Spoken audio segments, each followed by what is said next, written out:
My name is Josh Carpenter, and I'm here with James Metcalf and Todd Cohen, and we're all members of Carpenter and Associates. And I guess we'll just go ahead and tell a little bit about ourselves. James, why don't you go ahead and start? Okay, I'll start, yeah. So, as Josh said, I'm James Metcalf. I'm an attorney in Texas. I'm also licensed in the state of Alabama. I'm also licensed in all 4 federal districts for Texas. I've been practicing in Texas for a little over a year and a half, practicing altogether for over 3 years. I've done quite a few cases, mostly civil cases, dabbled a little bit in family, but for the most part, I do like to preach a contract and everything else. Toddy? Hey everyone, my name is Todd Cohen. I am the legal operations manager at Carpenter and Associates. I've been working with Josh now for about 3.5 years. I graduated from Texas Tech in 2020, and Josh sort of took me under his wing pretty shortly after law school, and he's developed me from a law clerk into, sort of an administrative position here at the firm.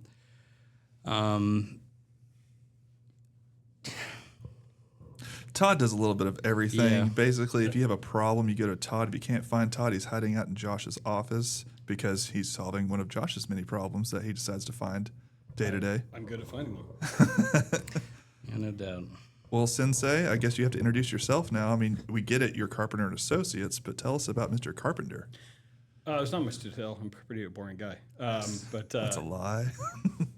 No, I mean, I opened up Carpenter and Associates 22 years ago, I guess. We're in our 22nd year, I guess I should say it, but we opened in 2004. And, man, it's been quite the roller coaster ride. I started off doing a lot more civil contract work, construction defect, and as a former domestic violence detective, I ended up kind of falling backwards into family law. And I ended up working quite a bit with the Albuquerque Stalking Domestic Violence Unit, and got pretty heavily involved in family law, did on the rules committee out there, and worked very extensively on domestic violence, both as a police officer and as an attorney. I assisted pretty heavily with domestic violence courts out there, doing, unfortunately, tens of thousands of protective order hearings.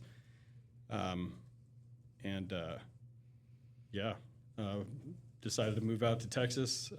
I've got 7 kids. Texas just offered a few better opportunities in schooling and other things for us, and so we moved out here and made a go at it, and here we are in Dallas, and absolutely loving it. So is it hard to move from New Mexico to here?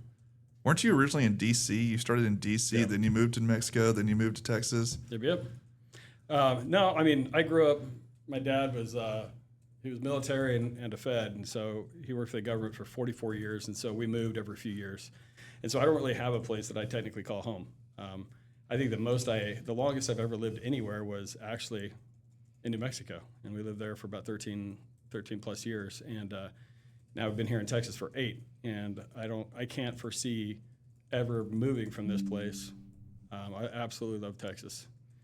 I could maybe move to Florida just so I could get a boat and drive around in the ocean and scuba dive. But yeah, I absolutely love Texas. I love the people in Texas.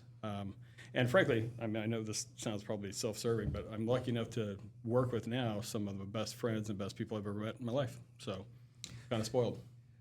What's your opinion of practicing law in Texas versus New Mexico? Oh, it's a lot different. It's probably as different practicing from New Mexico to Texas as it would be practicing from here to Louisiana. The laws are quite a bit different. They have a whole different vernacular for everything.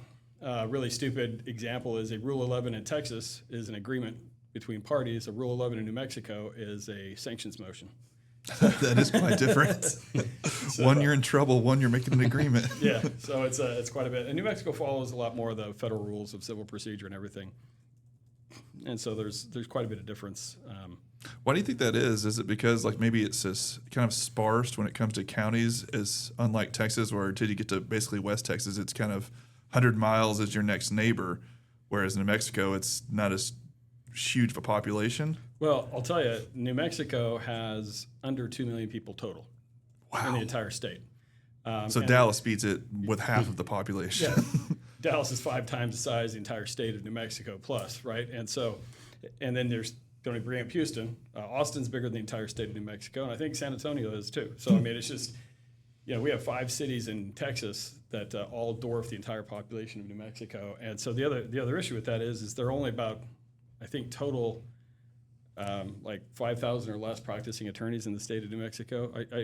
I mean, I should probably check that or whatever. Somebody can Google that for me. But and there are like a couple 100,000 active attorneys in Texas, right? And so Just in Houston. yeah, just goes in Houston. And so the body of jurisprudence, the body of lawyers, everything else. Let's not forget also, I mean, there's a difference of economy. New Mexico is one of the poorest states in the country. And Texas has, I believe, the 8th or 9th largest economy in the world. Yeah. I mean, we have. We could be our own country. Yeah. Some say we should. Some do say that indeed. I think some of those people are in this room. Maybe. Maybe all 3 of us say that. But no, I mean, it's a really big difference. But I think at the end of the day, it's still the same principles of if you're trying to help people and do the right thing, there's a good market anywhere you go. But here, the people are different. And I know a lot of people say, oh, everything's bigger in Texas. But I really believe that. I think the people are just nicer here. Some of the best people I've ever met in my life. I've lived in 11 different states, 3 different countries, and hands down, this is my favorite place I've ever lived. I mean, I've heard that before where like it's more of a Southern thing, but especially when it comes to Texas, the genuine like, hey, how you doing? They actually care about your response, even if it's a general like, doing fine or whatever, because we genuinely care. We're not just saying it just to like move past me, get away from me. We're actually, oh, how are you? Yeah, well, and secondary to that is people in Texas actually like want you to succeed. So the business culture here is there's more than enough to go around. Let's help each other. Let's move forward. And a lot of other places I've been and owned and run businesses, it's kind of that crab pot theory. People don't want you to succeed. They try to drag you down. Zero-sum game. Right. Yeah. It's the if I can't have it, ain't nobody going to have it type mentality. And I don't care for that. I really do kind of want to live and let live on many aspects of life, and one of those includes business. I want to be able to support my family, support friends, and help people out. And if somebody's starting or struggling, I'm more than happy to help them out. I'm not going to, step on them and push them back underwater. Well, how is it different, I guess, from – because, I mean, I've had hearings to where, I mean, we'll have a knockdown drag out in the hearing, and then afterwards I'm just chit-chatting like I'm talking to a buddy with the opposing counsel. Is that similar in New Mexico, or is it if you have a knockdown drag out, we're just going to be basically still at each other's throats even when the gavel's done? No, it is different. And I think it's different just because of the size of the legal community. I mean, you have attorneys that you can have a knockdown drag out, and you have judges that you can have a knockdown drag out, and everything's fine. Like you walk out of the hearing and they're like, hey, let's go to lunch, or, hey, how's your wife and kids, or how's this and how's that? You have that in New Mexico as well as Texas. But here, I think culturally it's just different because people understand here, hey, James, you got a job to do. After that, this isn't personal, it's just a job. And in other types of smaller communities, sometimes when there aren't as many people, it's easier to take things personally because they feel like it's a personal attack instead of just zealous advocacy or really kind of pushing your job.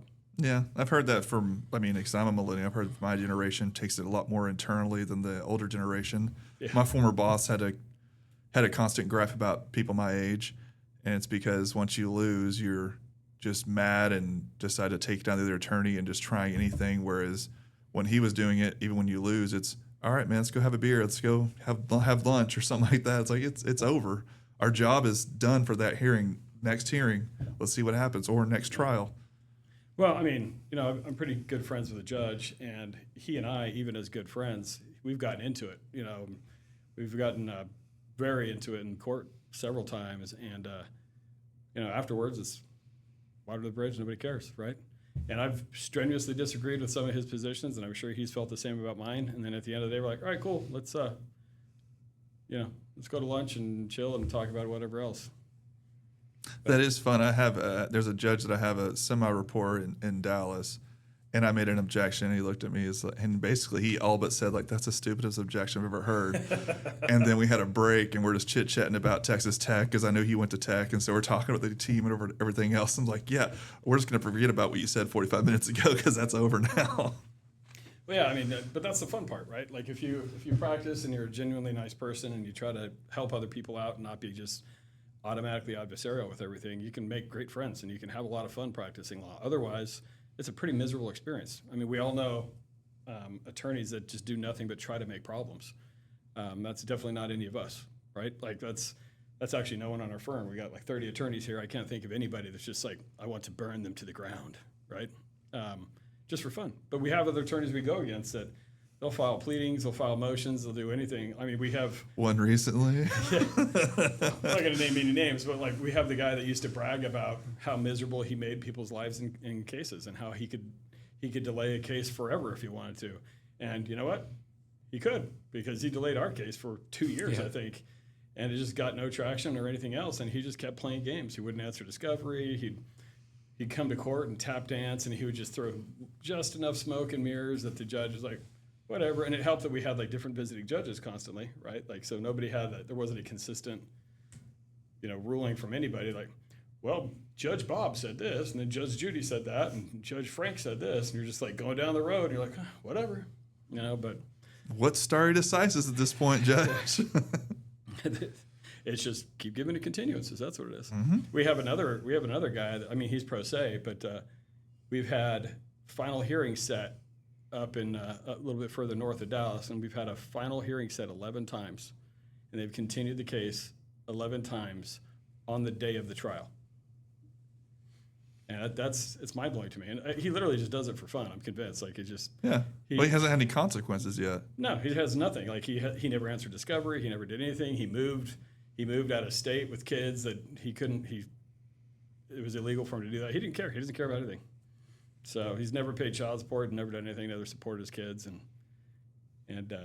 he still makes mom's life a living hell. So Yeah. I guess it's working for him, right? But I mean, he hasn't been slapped on the wrist yet, so I guess he thinks it's a good bread and butter. Keep him going.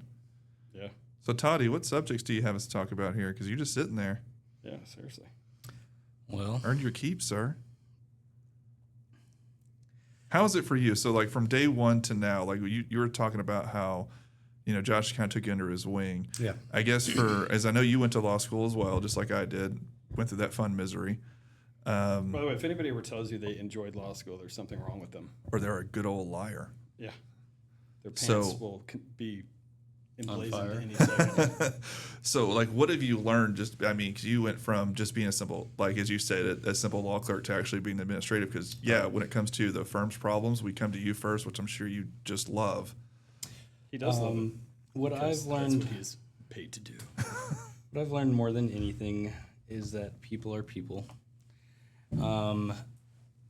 So when I first entered law school personally, I had this very grand view of what being a lawyer and attorney would be and what it would mean and sort of the responsibility that you shoulder along with that.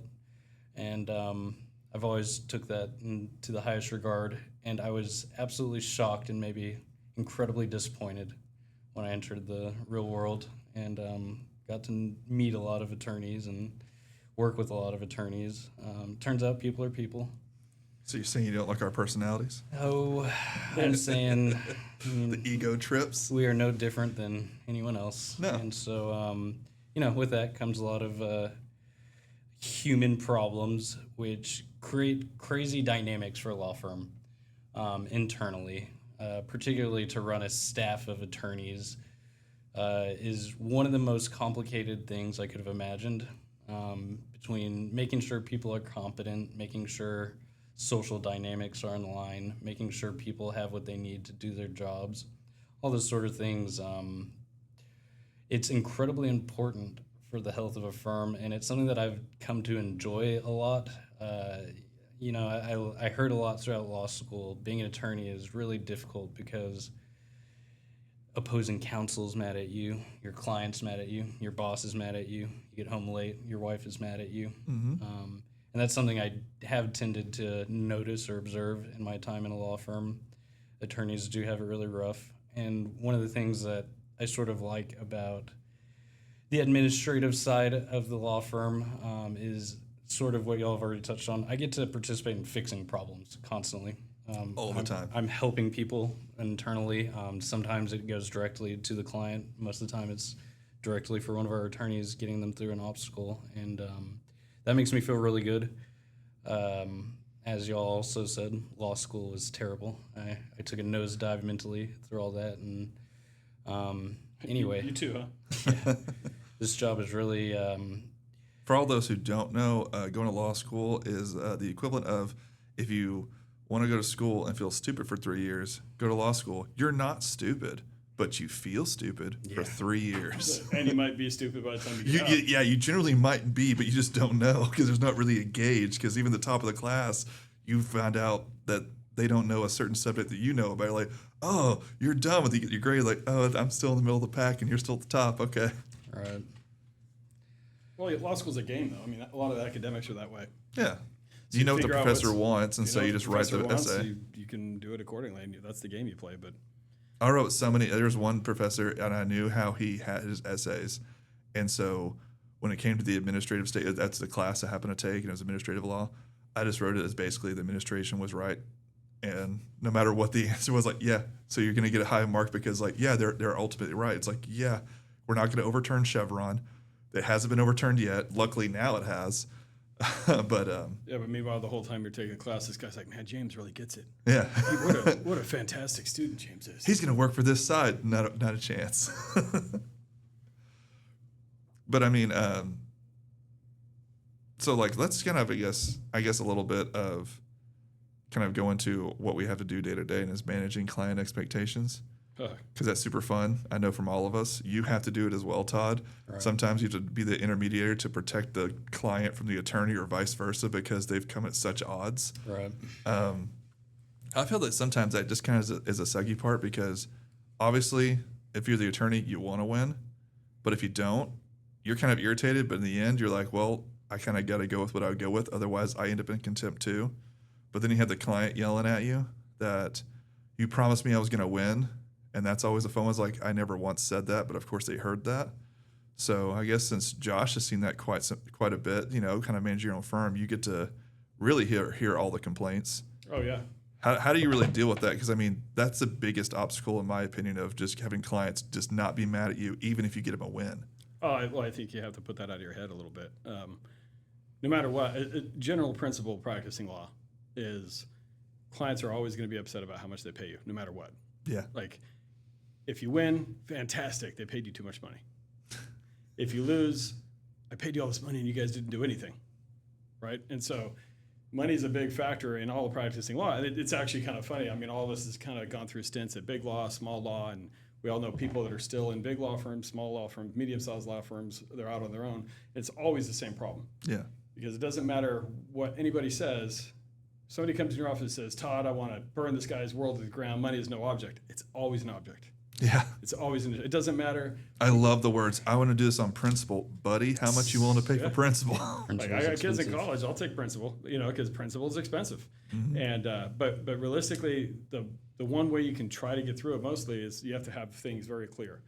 So we have a very clear retainer agreement, right? In fact, we have a paragraph that's in all bold and all caps talking about this exact issue of payment on client. Like, we can't guarantee the outcome of any case. You know, and I know some attorneys do. You're not supposed to. It's not a thing, right? No. And so we don't promise the outcome of any case. We don't promise any specific outcome at all. And you know, we do something that most other law firms don't. We actually give out how law firms charge money. Yeah. We give a whole breakdown to that for people, in addition to the retainer agreement and info sheet and roadmaps and stuff like that, specifically to try to be as clear as possible. Like, hey, James, you came in with this problem. This problem took you years to create. Mm-hmm. You can't logically expect us to fix it in a day. It's going to take time and it's going to take money. And depending on how complex the problem is, that's how complex the legal solution is going to be. There are some things that are in and out, super sweet, great. Those are called traffic tickets. Yeah. And sometimes those aren't even fast. Yeah. And so realistically, we don't have a magic wand that we can fix things, but you just have to be as clear as possible with the clients, keep them in the know, keep them understanding the process. Everybody's biggest fear is the unknown, right? Yeah. Like we tell people all the time, nobody's afraid of the dark. People are afraid of what's in the dark, right? Right. And it's the same thing with the legal process. Everybody's afraid of the legal process, though, like people say they're afraid of the dark because they have no idea how to get through the legal process. And that includes, like, we have clients who are attorneys, a lot of them. Yeah. Those are the worst clients sometimes And because they know too much. and even though they know the process and they know what's going on and everything, they still don't seem to understand the other process. And so you have to continually keep expectations clear, tell them what to expect, tell them where we are and everything else. And that even sometimes, even with all the knowledge, people still get upset because their life is in conflict. It's in chaos. They're in the hardest time of their life sometimes. They're going through something they never anticipated. And that's something that no matter what level of legal expertise there is, we can't just solve everybody's emotional issues as well as their legal issues. Yeah. Because it only goes so far. And so as long as you understand that, sometimes it's great, sometimes it's not. And that's sometimes the crappy thing, because some clients also, they just want to talk about their case for a long period of time. And I'm like, I'm going to be nice. I'm going to bill a smaller portion of this, but also I have to bill for this. And clients usually get upset, like, why did you bill me for talking to you? It was like, we were talking about your case and talking about strategy. And this is what I have to do. And this is what I told you I was going to do. But you want to talk about it. And I'm super, like you just said, I want to be transparent, let you know, here's my next steps. But I have to charge for it. And of course, they're still mad. And they want to hear that, though. Yeah. And then that's one of the other hard things about actually being an attorney. Like when I first started out, I didn't really have a mentor, right? I started my practice. I was a baby little kid attorney. Probably looked like I was 7 years old, you know. And just got a beard today, huh? Yeah, just now. Of course, it's all gray, but anyway. But you have to come to a realization that your time is worth something. Right. And that's hard for a lot of people. And it's hard for a lot of clients to understand that too, because a lot of clients are like, how dare you bill me whatever per hour? Well, I mean, you get paid at your job, right? Right. Like you go to work and you're on a salary, or you get paid per hour, or you get paid for being there. That's exactly what we do. It's no different for us. The difference is we don't have a big company paying us. We have you paying us. Mm-hmm. And a lot of people hate that. And then secondary to that, a lot of people think that because attorneys charge however, a couple hundred, few hundred, $500, $600, $700, $800 an hour, they think that we are automatically Scrooge McDucking it in a vault full of money somewhere. Right. So then they come back and like, well, we're going to make this crazy demand, and that's what we're going to do. Okay, well, you can make that crazy demand, but that's not what's going to happen. Right. Because there's no function, there's no thing for that in the law. And we're definitely not going to do it for free. Well, that's also the funny thing, is when it comes to any kind of hearing or any kind of trial, if you have the opportunity to actually get attorney's fees, people don't realize just because I charged it doesn't mean I'm getting it. And that's when attorneys get real petty, because if I'm the other side that just lost, I'm starting to quibble about every single entry of your invoice, because I'm going to say, well, my client's already been judgment that they have to pay it. If I can get them to pay less, that's my job right now. And I think that's kind of where maybe a client's eyes kind of glaze over, like, why are you even bothering with this? You made the trial go even longer. It's like, you don't understand right now. I am trying my best to go for that, make that $50,000 turn into hopefully 20 or less by my small little tidbits that I'm doing, and making the person who billed it on the stand defend every single entry they have. Right. And it's not always easy. No, and they still are like, you could reduce the attorney's fees award completely, all the way down to zero. Yeah. Still have a judgment against them, but their attorney's fees are wiped out. And they're still going to be like, you didn't do anything for me. Yeah. Okay. Well, I had a client here, and I'm not going to say the person's name, but the person was being sued, and it was for like $600,000. Well, I immediately get up there during trial, and I say, I want a dismissal on this portion, because I didn't see any evidence. The judge looked over at the opposing counsel, was like, do you have any? Well, we were going to do it in testimony. So you don't. Okay, so that's dismissed. Done. I was like, all right. And the client's like, give me a thumbs up. Like, that's good right there. I was like, we still got to worry about this breach of contract. That's the big one. Yeah, like, this is where the money is right here. But in the end, it went from like $650,000, and the client got judgment against him for $27,000, something along 28, 27, something like that. A little difference. And so I was ready. I went to like the ante room afterwards, which is like the little side room, if you don't know, of that where a client and their attorney can talk. And I went in there and talked to him, expecting him just to be going after me. Like, I can't believe this and that. And this client just said, I am so happy that that's all I owe. Thank you so much. And I was like, this is one of the first ones I get to hear. It's amazing. Yeah. Sir, you were making me cry. Yeah. I was like, I usually don't get to hear a thank you, because like you said earlier, Josh, they're mad no matter what. And I get it. We're not cheap, but it took years of education for us to do what we do. And as me and you both do, Josh, sometimes we kind of rattle off some rules off the top of our head because we've done it for so long, or been in some of the same kind of cases. And it's like, that's what you're paying for. Sometimes you have to think on your feet, and you didn't see that objection coming in the hearing or the trial, whatever it may be, and you're like, wait a second, I can just flip it on a dime and try this way, and maybe the judge will believe me. But if you don't have that in your head, and you're just kind of standing there going, I just object generally, the judge is going to go, all right, overruled, move on. That's not even an objection. Sit down and shut your mouth. Could be like the Happy, what was not Happy Gilmore? What was the movie from Adam Sandler where he's like, everybody is now dumber because of what you said? Yeah, Who was that? that's a great. Billy Madison. Yes, Billy Madison. It's like everybody is now dumber. I feel like that often, actually. Yeah. But all right, well, I think we'll call it an end on the episode 1 here. The episode 1. That's a trial, good whatever. intro. It was a great intro. And see where we go from there. Go ahead and stop it, Toddy.